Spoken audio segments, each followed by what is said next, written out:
masunta na fama da raguwar kamun kifaye a kogin. Su kifaye din a yanzu ba a gani su kamar daɗin, yanzu ba a gani su, sai ɗaya ake samu amma ba kamar da ba. Raguwar kamun kifi da ke fuskantar masuntan abu ne da ya biyo bayan ɗabi'u na rashin tattalin albarkatu wadda ya ɗauki shekaru da dama yana faruwa.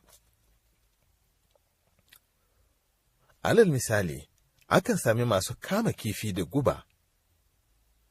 Shi wannan kamun kifi da guba kan kashe ‘ya'ya, manyan kifi, ya kuma lalata ƙwai da suka nasa. Bugu da ƙari, yakan kuma kashe ainihin ‘ya'yan halittu da kifayen ke rayuwa a kai. Akwai kuma rashin tsayayyen hukuma da zai sa ido bisa yadda za a rinka cin moriyar albarkatun ruwa. Ita dai wannan hukuma za ta ƙayyade girman ramin raga ko birgi ta kuma zaɓi wuraren da za a yi kamun kifi.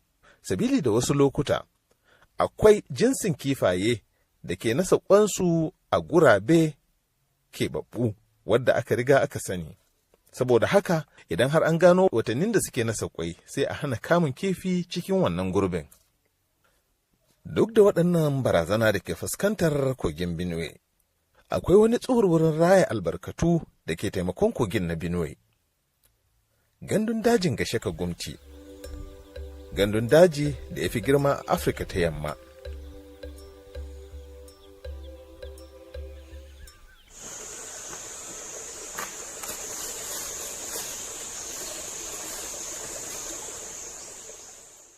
Banda yalwatar dabbobi irin su makurna.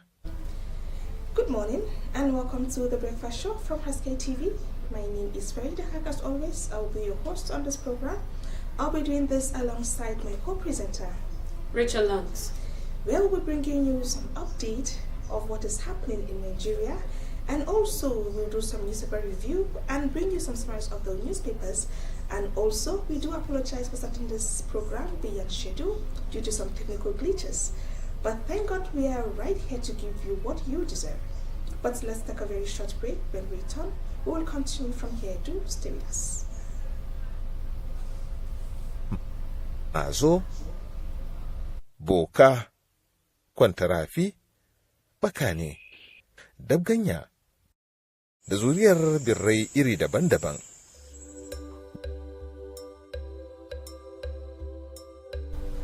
Welcome back from that short break. If you're just joining us, this is the breakfast show from Haske-Tv. I am Farida Haq as always, and I'm with my co-presenter, Rachel Langs. Where we'll bring you some update, as always, some back-to-back update that you deserve to hear this early morning of Wednesday. I think we're in the midweek, so we have a lot of news being lined up for you. So we'll be starting with the newspaper review, where Rachel Langs will be taking us through the journey. Rachel Langs.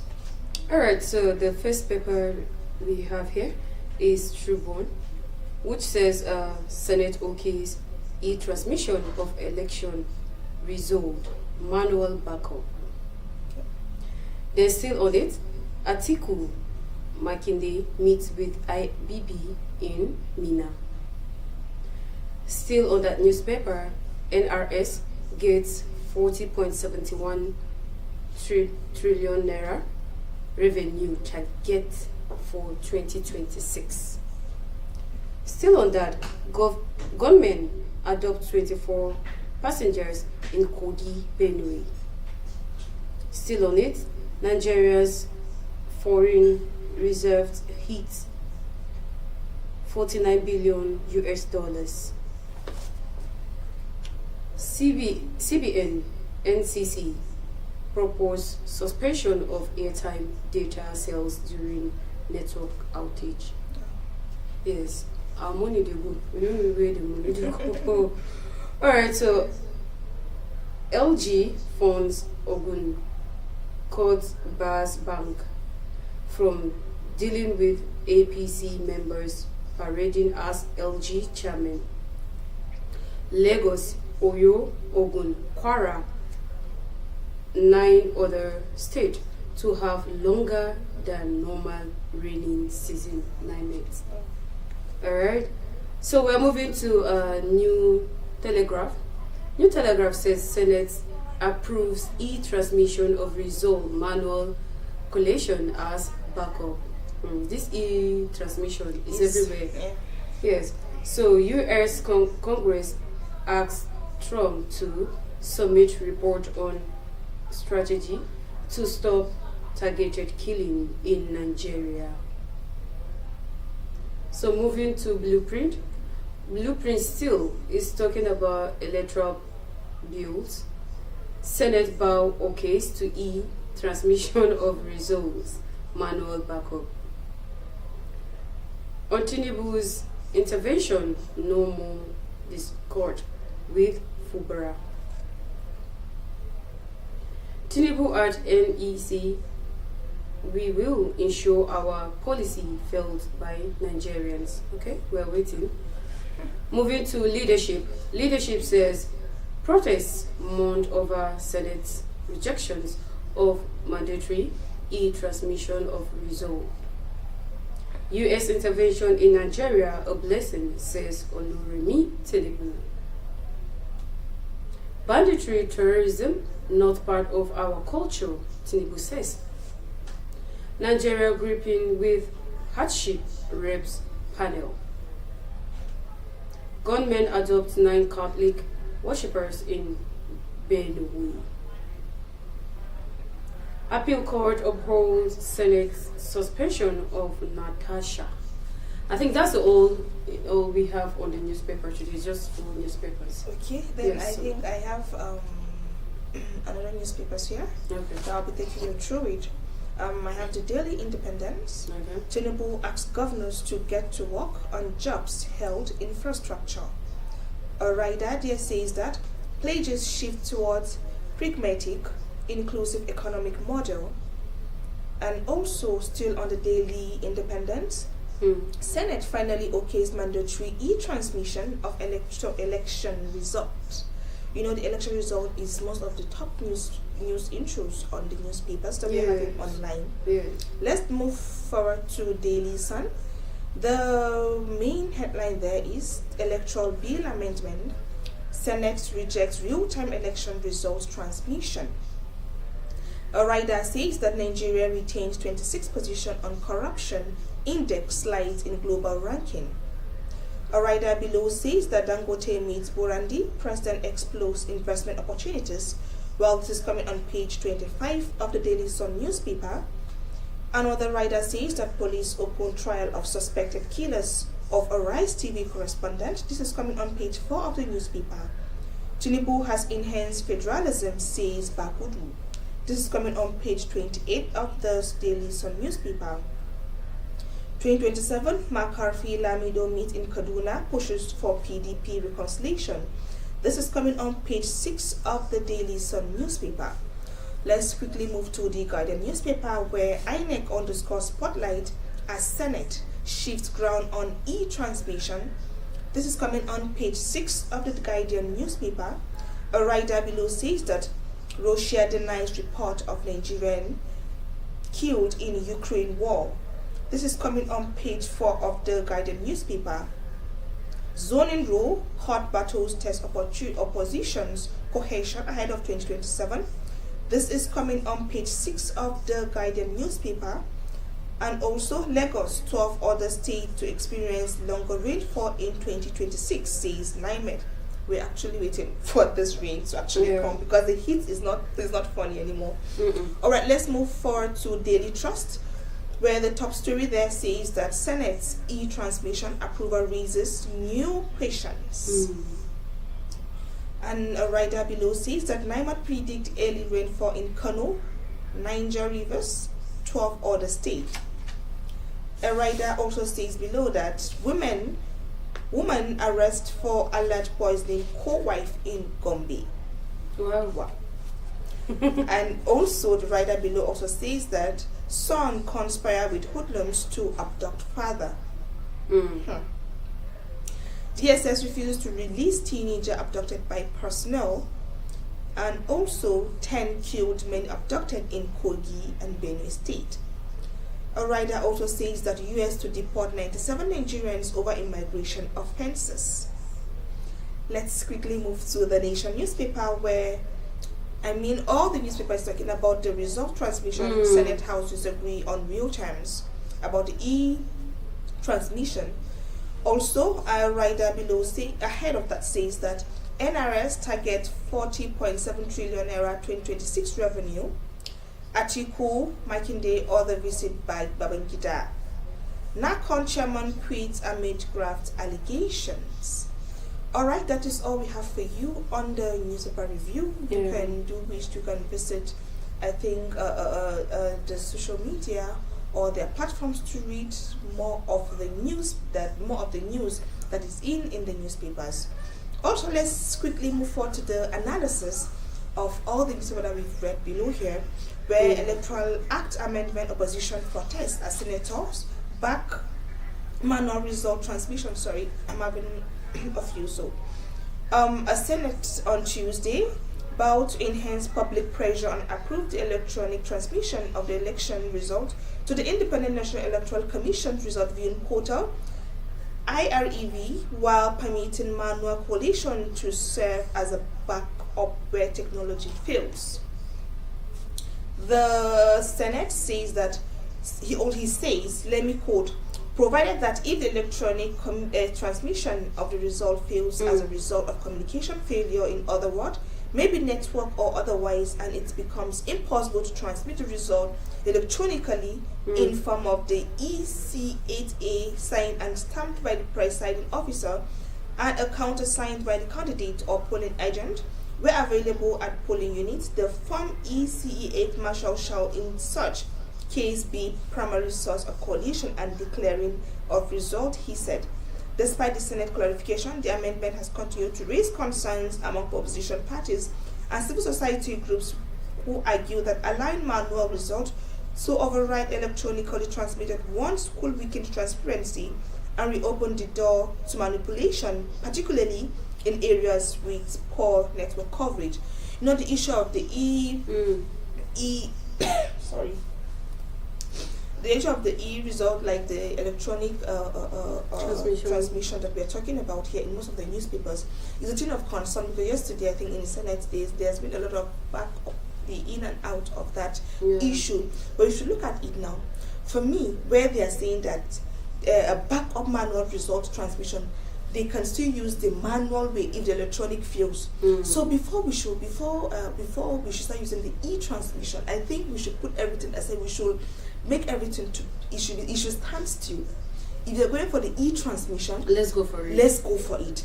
And let's take all necessary measures to make sure that it happens without no any failure, without no disruptions from any other thing.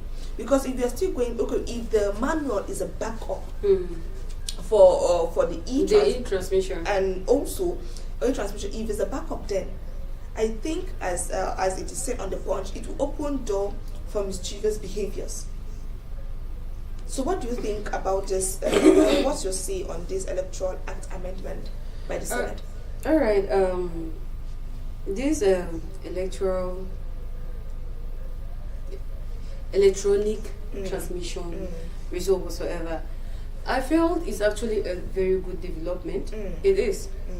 But just as you said, if it is going to be electronic, let it be electronic. If it is going to be manual, let it be manual. But I actually like it for the fact that they actually have the rural areas in mind. That if Taraba State or Jalingo precisely is actually having good network to actually run their elections and whatsoever, but other villages in Taraba State might not have that same strong network, and so it's not going to be the same thing. And so giving that backup, manual backup whatsoever, I feel it's actually good, but then let's make something that is going to be sustainable. If this electoral transmission whatsoever, if it is not going to be sustained, then I think it should be in one place first. Let it rest first until they feel everything is in place for them to run through electronic instead of manual. Today this side is electronic, Then this Then side is manual. if you're using the manual as a backup plan, if the electronic fails, then do you think we're actually going to achieve what we tend to achieve by bringing in the E? Okay, now let me tell you something. Even with the electronic transmission whatsoever, man, if someone wants to do something, he will do that thing. So forget about it. We have cybercrime. We have experts in all of those things. So if you want to tamper with the results, someone is very good. Yes, someone is very good at doing that. So you say transparency, it comes with dignity. If you are scared of, okay, after all of these things, I lied today, should I die? Will I be able to stand and face my creator? That's the thing we don't have at heart all the time. And so we do things that we want to benefit from without thinking of the end of everything. So be it manual, be it electronic. If sorry, they want to do anything, they want to tamper with the result, They will. my dear, they will. They will. It doesn't matter if it's E. But no, actually, this is coming. A particular concerns are being raised by individuals or citizens of Nigeria that at least what we should have in heart is not even about the e-transmission of result.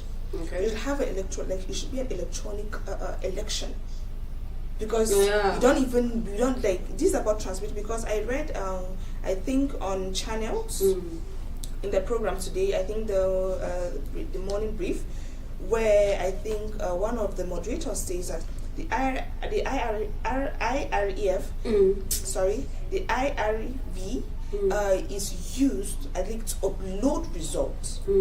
Only result. Its only result is that it will Not use to the upload. voting. Yes. So I think the most concern here is that, as you said, your dignity. If your results are meant to be tampered with, it should be tampered with. But the case where the tensions are being raised here is because they said the manual is going to be a backup if the e-transmission fails. So whatever kuchu, Nigeria, whatever Magu they want to do. What if they uses that one as an excuse? Okay, our network failed, so we're using the manual way. I think this is raising much concern. Okay, now intentionally they will say their network is having issues. So they want to use, okay, since we have been allowed to use the manual as a backup, then well, let us use that aspect to cover whatever we want to cover. We should use the manual as a backup for whatever crime we want to commit. So I think the Senate, they're looking into this issue, but the concerns, I think I was coming to work this morning, and it was all about this e-transmission. Okay, what if the other part of the other part of Nigeria is going to use the manual backup, and they'll use the network as the excuse, whatever mischievous act they want to act. It's raising much concerns on this issue. Yeah. Now you actually put this in my mind, like using it intentionally to say, okay, network is bad and whatsoever. Now, if, for example, I'm not going to call any network. Yeah. Should I want this particular, how would I put it, network? Let me say it. To go off, it's not just to meet the manager. Like, okay, yesterday our network was off. Yes. It was later in the night that I called someone from Jos, and then it was like, since morning their network was okay, good. He was running up and down doing his business and whatsoever. So I was like, okay, so we can actually have bad network here, the same network, and then it's okay somewhere. So it means it can be tampered with in a particular environment. It can be tampered with in a particular state. Yeah. So it is actually true. It is something to raise concern. Yes, it is. Because actually, we using the electronic transmission for election results is a good thing. It's a step forward. Yes. But also, let's also reconsider and we see it in the other way around. Because if you're going for the e-transmission, it should be the e-transmission. If you're going for the manual, as it has been done, or some years back, it should be done like that. Because we want transparency. This election period is actually by the corner day. We want transparency. We want our vote should count. Whatever we do, we want our vote should count in whatever thing we are going to do in the election, in the upcoming election. So if it's going to be e-transmission, it should be the e-transmission. Because the backup, that manual, I feel like we are going back and forth again in transparency that we really deserve in Nigeria. So we just hope that we're going to see a positive response after, because deliberation, because yesterday it was in the Senate, it was a whole lot of drama that happened in the Senate. So we just hope that they're going to do the needful, because in whatever thing we believe we are in their heart, so we're going to do it because we're in their heart.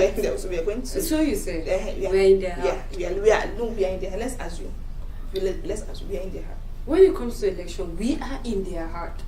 Yes, we are there. So let's actually move forward with our next story here, where DSS warns of another possible Kwara attack.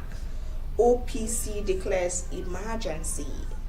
The Department of State Service, Kwara State Command, has issued a security alert to the Kwara State Police Command warning a possible attack on the Bagbe community in Baraton local government area. The alert comes days after the assault on the Woro community in Kaigama local government area, which left scores of residents dead. A copy of the letter signed by the State Director of DSS in Kwara State, J.S. Adams, and dated February 5, 2026, was addressed to the Commissioner of Police, Kwara State Command Headquarters, Ilorin, amid raising insecurity across Kwara North Axis. The letter urged the police to treat the intelligence with urgency and take appropriate measures to prevent a breakdown of law and order. The alert has heightened concerns among residents and local leaders, coming days after the Woro attack, where armed men reportedly killed scars and forced survivors to flee. And also, this issue actually is a thing of joy that DSS has warned, because having these people in state, actually it's a very good thing, because you will see that the alert has been raised. Okay, yeah, they're doing something. So thing is going to happen. So it's now left for us to take the precautionary measures. What they're going to do after that, since they're telling that something might occur, because in anything that's going to happen, there must be signs. There must be signs and symptoms, and that's why the DSS. That's why they are there. Yes. To look into this issue and give us result, give us expo. Yeah. Expo what is going to go. But you know what? One funny thing is, since they said that there might be a possible attack, that means that they saw something. They hear something. They heard something. They They felt something. felt something. Because they can't just wake up in the mind and say, okay, there's going to be a possible attack in Taraba State. they can't just don't give that example with here, no? Other states going through this, I think it's not actually their fault, because it was just meant to happen there. Yes. So you see, they felt something. They might have seen signs, or they heard something that might happen. Possible attack might happen. So I think what the government need to do is, okay, since you heard that, or you felt that, or you saw that, or you heard anyone that you know that something might happen like this, where is the which road are we supposed to take now? If we heard that Mr. A is going to come to Mr. B's house to do something, then we have to go back to Mr. A's house and prevent the attack. Because in Nigeria, is something that you will see. We don't tend to take precautions until when it happens first. Before everybody's okay, we wish this thing could have been like this, like that. So, Mrs. Rachel, on this possible attack. Sometimes I personally feel like some things are allowed to happen intentionally for an applause for the government. We're going to look for me for the government. When they look for this, is it only you they'll look for? You understand? So now, if this EFC, what did you say? Sorry? DSS have given warning that possible attack might happen, might arise. Okay, federal government, state government, take action, do something immediately. In fact, go to their office. How did you know? Where is this attack coming from? To which direction? And so you prevent it. If water is leaking from your roof, what will you do? you get someone, a carpenter, to come and cover it. If it's leaking somewhere again, that's what you're supposed to do.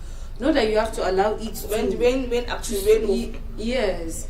So sometimes when they give this warning, they tend to give a donkey ear to it, close their eyes, blind eyes to it Until when it happens. until when it happens, and then they will now say, okay, Nigeria Army intercepts one, Nigeria Army have rescued, or the government will start condoling with the families. they are donating 10 million, 3 To the billion families. to the family of the disease or the attack.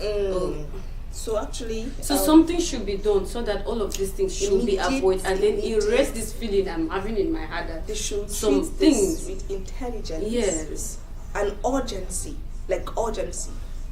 sharp. Like Saudi. the Saudi pattern, the zapping shit. Don't want to deserve it. Very good. She looked like a chico. So actually, we are calling on the government of Kwara State to look into this issue and take immediate action, since we are on alert. Yeah. So I think all measures should be taken to avoid this disaster that is coming on. And for those that lost their people during the attack in Kwara State, may their soul rest in peace. And we are still praying that Nigeria will be a better home soon. Amen. So let's also move forward to another story here, where Russia denies recruiting Nigerians for Ukraine conflict. When I saw this story, I was like, okay. The Russian ambassador to Nigeria, Andrew, has denied any government-backed program to recruit Nigerians to fight in the war in Ukraine, insisting that any such activity, if it exists, is not connected with the Russian state.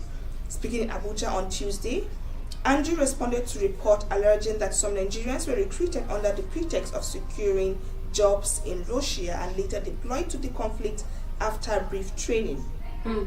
He said there is no government-supported program to recruit Nigerians to fight in Ukraine. If there are any illegal organizations or individuals trying to recruit Nigerians by unlawful means, this is not connected with the Russian state, he said. The ambassador added that Moscow was prepared to investigate credible. They should investigation should be done. Yes. Because when I heard this, okay, we in Nigeria here, we are having a lot of insecurity issues. So I think if we have people that are going to we get involved in Ukraine fight, we also need them What happened? We also need them in Nigeria. But he says that some of them are being used in pretext. Okay, we're going to give you a job. When jobs being offered to them, then they'll send Ukraine, that you see fire flying everywhere. Yes. You want to leave your papa, you want to leave your mama, go to Ukraine, you want to go and fight. You never fight bandits, you never fight. So no, if you can fight the bandit, I think we will need you in Nigeria, because this is your. Why are you going to Ukraine? We need you in Nigeria. Be a hero in Nigeria, In and so you'll be applauded for. Not there. So actually, where the Russian government are saying that no, they don't. They deny it. They're not recruiting any people, any Nigerian in the Ukraine conflict. So because he said they're using them. Okay, we're going to give you a job. So after giving them the job, they're not send them to the Ukraine. Maybe that will be their job, but actually, if they send you to Ukraine to go and fight, the war is not here. The Nigerian man fighting for Ukraine, come and fight for your country. If really there are these organizations that want to fight, that want to get involved in the Ukraine conflict, you should come back home and fight. We need you here. We need you here in Nigeria. Yes. So okay, let's move forward to NBA. Judicial corruption worse than armed madman. The president of the Nigerian Bar Association, Afam Asigwe San, has issued a scathing indictment of the Nigerian judiciary, asserting that a corrupt judge poses a fear greater threat to the survival of a nation than a violent criminal. Delivering a keynote address on Monday at the 7th Ralph Opara Memorial Lecture themed Judicial Corruption in Nigeria, a menace to democracy and social justice, Asigwe argued that the erosion of integrity within the legal system is a democratic emergency. The NBA president said, a corrupt judge has been described as more harmful to the society than a man who runs amok with a dagger in a crowded street.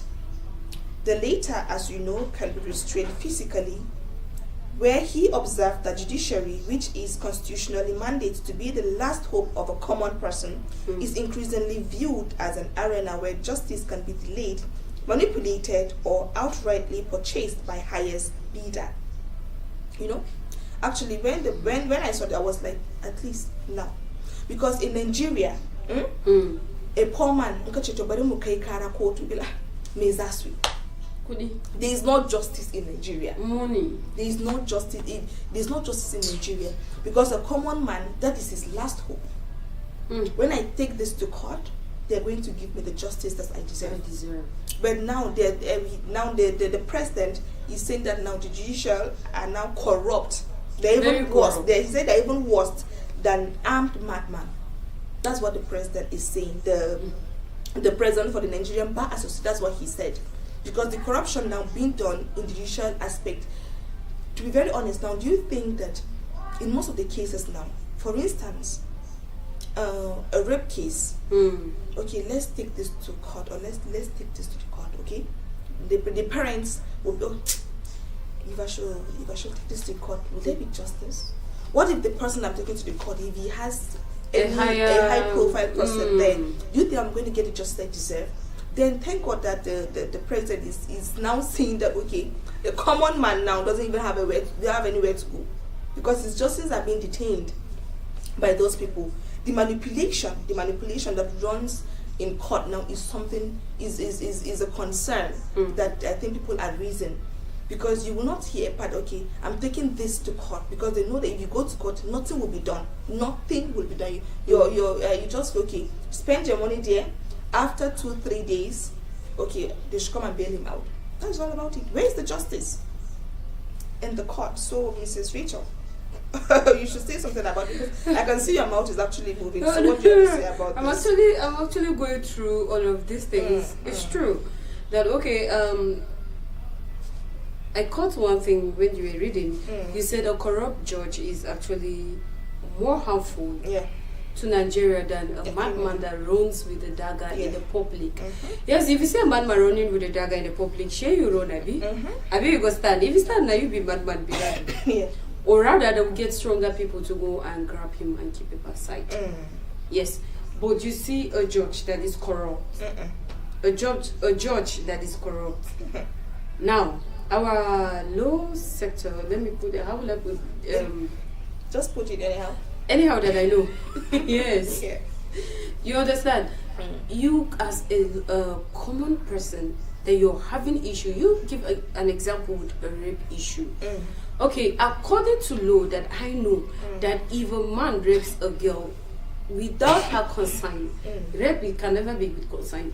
Yes, that person should be jailed for 14 years. 14 years. But now, if this person that raped another woman's child have a father that is a judge, have an uncle that is a judge, have a godfather that is a chief judge, do you think they will detain that person? No. They will imprison that person before for 14 years? Okay, he did a fair hearing. Imagine a fair hearing, a rape case. We are not bad mouthing the no, we are not. We are actually saying what the president of the Bar Association said. Yes. Because that's what he said. Now the corruption being done in the judicial aspect is so crucial. It is so critical. Like seriously. It is critical. It's hitting us on the chest. Seriously. So I think after having that workshop that was being done, the law system will look into this and do the needful. Yeah. Justice should be given to the person, to the victim. Justice. Be it a common person, be it not average person, be it common man should not go out of his hand, because in Nigeria we feel okay, there is no justice. If something is being done, they will Allah zai biya mu, Allah zai biya mu, zai saka mu, Allah zai saka mu, and you're dying. And the culprit is malingering inside the town, in and out, moving and then freely. You want to still do another one again, because okay, what is it? After okay, I need this, I want this case to die off. Okay, take this 1 million, take this 12 million, and my sorry, whatever thing that has happened to me, I'll just okay. God is going to pay. God is going to do the needful for me. God, I'm in your hands now. While I think these people have been given the mandate to help us, give us our justice, give us what we deserve in Nigeria. So I hope you guys are going to do the needful, because your president is actually calling you out. They're calling you out. You should This do the is needful. this is serious. If your president should come out to talk about this thing, This like thing, this, that means then it is serious. it's much worse than we expect. It is serious. That Because means it's even a good thing. this president is a good person. Seriously, he is. Yes. He is. So we actually commend him for that. Yes, and I we give just an hope that applause. the law system will do something about this corruption issue. Even though in Nigeria all corrupt, but we are not all corrupt. It's not everybody is corrupt in Nigeria. There are also good people in Nigeria. I'm not corrupt. There are also good people in Nigeria. I am not corrupt either.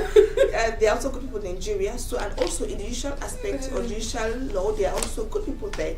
We just hope that the good people will overpower the corrupt people, and Yeah. they would have going to do the needful. Okay, let's move forward to our story here, where Army deploys special forces to Benue, Taraba, and Nasarawa states. The Nigerian Army has deployed specially trained troops of the Chief of Army Staff Special Intervention Battalion to Benue, Nasarawa, and Taraba state as part of effort to strengthen internal security and stabilize vulnerable communities. The troops were deployed as a force multiplier to the Joint Task Force Operation Well-Stroke following successful completion of an intervention special forces training program at the Nigerian Army Training Center, Kwantagora. This was contained in a statement posted on X on Tuesday by the Nigerian Army. Actually, it's a good thing. It's a good development, because there are societies that are being vulnerable. I think sending this army there is going to. I love the proactive measures that is being taken. Okay, these are I think criminal crimes have occurred in most of these places. So I think sending the troops there to avoid another recurrence of that dispute or that Crisis. that crisis is actually a good one. That means Nigeria, we are moving a step forward, since we now take precautionary measures in such states. For instance, now the Taraba, Nasarawa, and Benue, where there has been a lot of crisis there. So we just hope that those perpetrators will be brought down. They are going to face the law.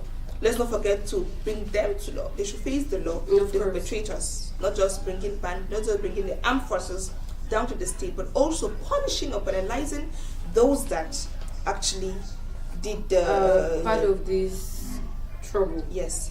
So let's take a very short break. When we return, we will continue from this conversation. You should stay with us.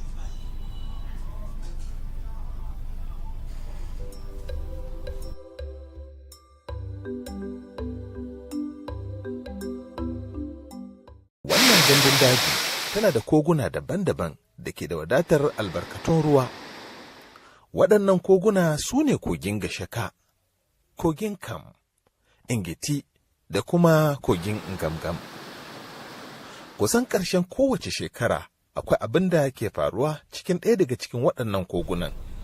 Welcome back from that short break. If you are just joining us, this is the breakfast show from Haske-Tv, alongside Frida Hack with my co-host Rachel Lanks. We'll be bringing you some updates on what is happening in Nigeria. And also, I think the time is actually not by our side, but we'll be taking the summaries of the newspaper quickly before our times expire on air. First story here says that the Minister of the Federal Capital Territory, FC, Nyesom Wike, has expressed strong optimism that the lingering political crisis in Rivers State is close to a lasting solution. Following what he described as a decisive intervention by President Bola Tinubu, Wike spoke to journalists in Abuja on Tuesday after inspecting several ongoing projects in the FCT. And also, Benue State Police Command has confirmed the abduction of 14 passengers traveling from Igede, axis to Uju and Abiluku government area of the state.